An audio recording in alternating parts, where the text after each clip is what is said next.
Olive, c'est aussi un débat. Si Paris reste la plus belle des capitales, elle a du mal en tout cas à garder ses habitants.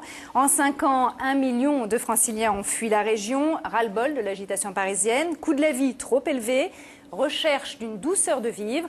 On en parle ce samedi matin avec Antoine Colson, fondateur d'un salon pour les candidats au départ, et Philippe Louchard, démographe à l'Institut d'aménagement et urbanisme d'Île-de-France. Mais avant, maintenant au débat, et je vous laisse venir vous installer à mes côtés. Le débat.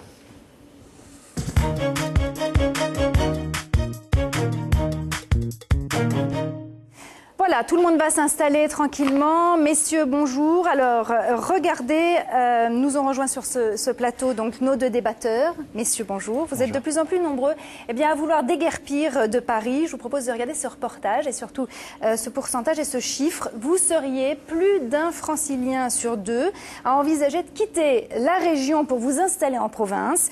200 000 passent réellement à l'acte chaque année. Alors, voyons ce qu'en pensent les Parisiens. Pierre Young en a rencontré quelques-uns, regardez. C'est la plus belle ville du monde, mais on ne peut pas s'échapper comme on veut. On veut sortir, c'est 1 heure de bouchon, 2 heures de bouchon. On veut aller d'un point à un autre, c'est 2 heures de bouchon. Et les transports en commun, c'est pas ça. J'adore Paris, et pour rien au monde, je quitterai Paris. J'ai qu'une seule hâte, c'est de partir dans le sud, le grand air. Les événements m'ont conduit à aller à l'extérieur de Paris, mais mon rêve serait d'avoir un appartement à Paris. Même si c'est cher, écoute, si t'as pas les moyens, tu habites pas à Paris. Quitter Paris, c'est pour aller à la campagne, oui. Pour la pollution, oui. Pour la circulation, oui. Pour l'atmosphère, pour l'ambiance, non.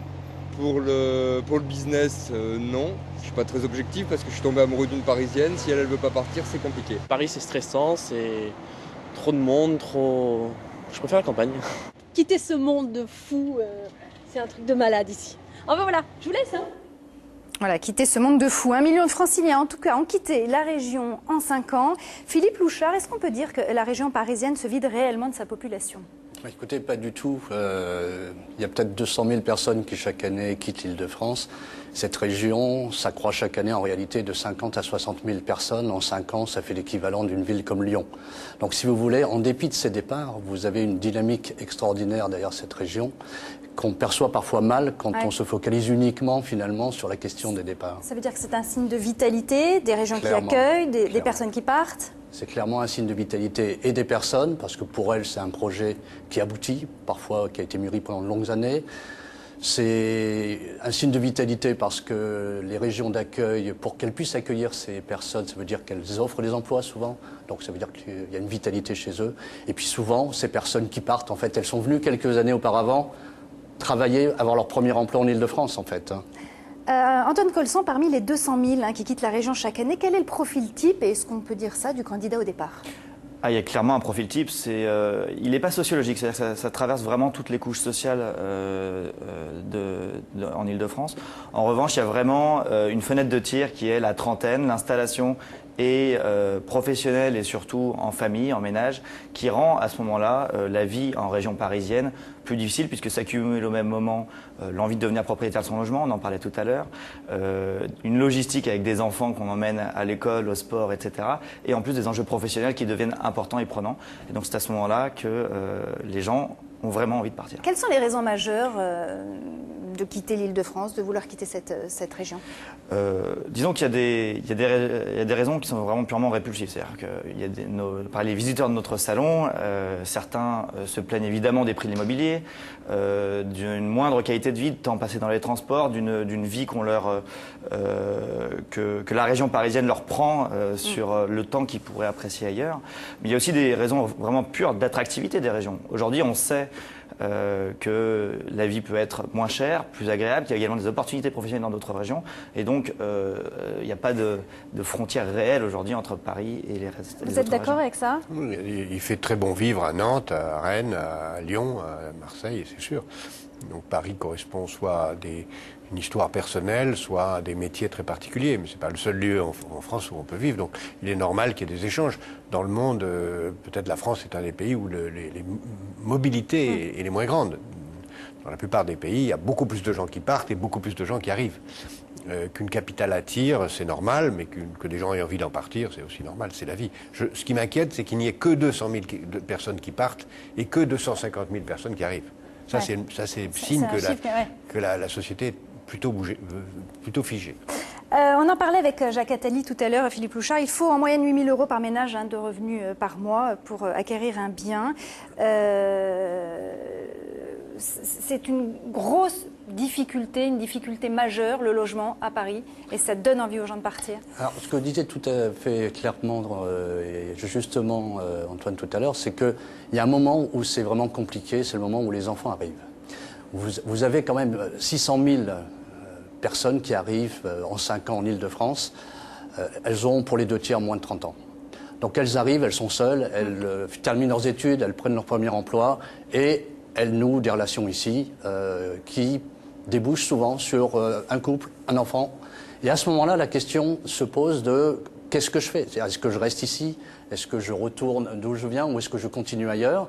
Et à ce moment-là, la question du logement devient effectivement et le fait que le nombre de divorces augmente fait que le nombre de logements nécessaires pour une famille va doubler. Se multiplie. Il va falloir 2 logements par famille, bientôt, au moins pour la moitié des familles, puisqu'on passe à plus de 50% de divorces. Bon, alors après, il y a quelque chose quand même qu'il faut rappeler sur Paris, c'est que vous avez 60% de studios et de 2 pièces. Donc c'est le lieu privilégié d'arrivée de tous ceux qui, à un moment, ont besoin de trouver un logement en Île-de-France. Et donc, ils partent de là, ils regardent autour. Effectivement, autour, immédiatement, les grands logements sont très chers.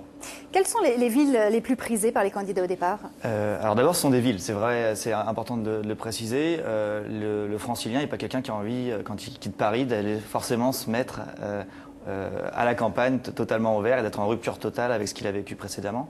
Les premières destinations restent les grandes aires urbaines du pays, en particulier Aix-Marseille, Toulouse, Lyon, pour citer les principales. Et j'imagine aussi Londres ou Bruxelles. Et dans certains cas, voilà. Mais moi, je n'analyse que les données de notre pays.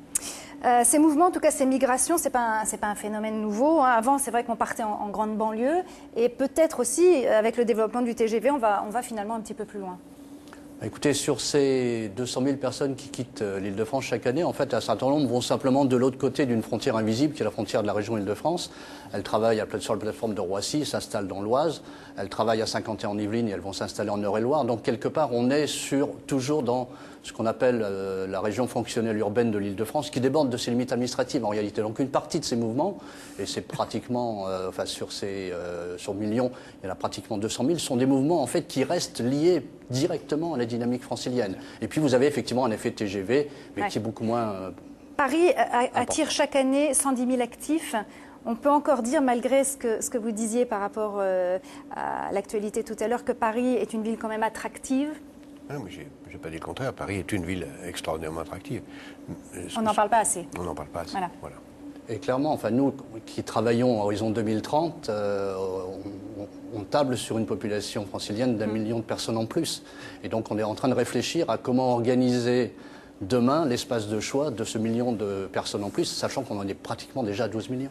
Alors, quand un candidat souhaite partir, quelles sont les plus grandes difficultés auxquelles il est confronté ? Ça, c'est pour vous. Oui, bien sûr. La première difficulté, comme on l'a vu tout à l'heure, c'est un phénomène qui concerne surtout des actifs. Donc la première attente, quand on veut quitter la région parisienne, s'installer ailleurs, c'est évidemment une attente d'emploi. On cherche à trouver une activité professionnelle. Ça, c'est ce qui fait le déclic. Dès qu'on a l'emploi ou l'opportunité professionnelle, d'un coup, la mobilité va beaucoup plus vite. Tout à l'heure, le sondage qu'on avait mené avec CSA montrait qu'à peu près la moitié des franciliens envisager un jour de quitter la région parisienne, il n'y en a que 200 000 qui le font chaque année. Donc, il y a vraiment l'attente de ce déclic. Et l'autre difficulté, je crois, elle est liée à la réelle maturation de ce projet, notamment en famille, en couple. Nous, il n'est pas rare d'avoir un certain nombre de visiteurs qui reviennent en région parisienne parce que madame ou monsieur ne s'était pas bien intégré. Jacques Attali. Il y aurait une solution extrêmement simple pour faire baisser le prix du logement à Paris. Et en réalité, on ne veut pas faire baisser le prix du logement, parce que ceux qui ont un logement n'ont pas envie que le prix de leur logement baisse. Mais la solution est extrêmement simple. Elle consiste simplement à autoriser de construire des immeubles de grande taille dans Paris. Mais c'est tellement compliqué. Non, c'est pas compliqué. En tout cas, il y a beaucoup de refus. Voilà, il y a des refus politiques. Ouais. Mais en réalité, En plus, on a tout raté. La tour Montparnasse est une horreur. Tout ce qu'on a fait dans le 14e est une horreur. Tout ce qu'on a fait dans le 15e est épouvantable. Donc Paris est une ville de malchance dans la construction des grands immeubles. Mais si vous voyez une ville, évidemment, comme New York, comme Chicago, comme Singapour, pour Hong Kong, comme Montréal, je pourrais vous en citer des dizaines, au contraire, la grande taille est un signe d'esthétique, de beauté, de succès. Et je pense que Paris ne pourrait être une vraie grande ville que ce que leur a fait sauter cette rente scandaleuse, qui est la limite de la taille des immeubles. Un départ se prépare sur combien d'années? C'est une bonne question. En général, je dirais que ça mûrit entre 2 et 3 ans. Ça met 2 à 3 ans à être mûri avant de concrètement partir. Nous, nos visiteurs, dans leur souhait, à 90%, ils souhaitent bouger dans l'année. Mais dans les faits, 40% de nos visiteurs arrivent. Et j'ai envie de dire pour conclure, attention à ne pas créer une utopie Tout à fait. avec ce sujet. Non, juste peut-être pour ajouter un ordre de grandeur pour que nos téléspectateurs l'aient en tête, en fait, ces mouvements en termes de personnes, ce sont des ménages en réalité qui partent et qui arrivent. C'est-à-dire, et ce sont des ménages plutôt de personnes seules qui arrivent, il y en a 55 000, ce sont plutôt des familles et il y en a 85 000. En fait, ces mouvements ne libèrent qu'à peine 30 000 logements chaque année en Ile-de-France. C'est quelque chose qui finalement est relativement faible. Il y a 5 millions de ménages qui vivent aujourd'hui en permanence en Ile-de-France. Merci à vous deux, messieurs, pour ce débat. On accueille maintenant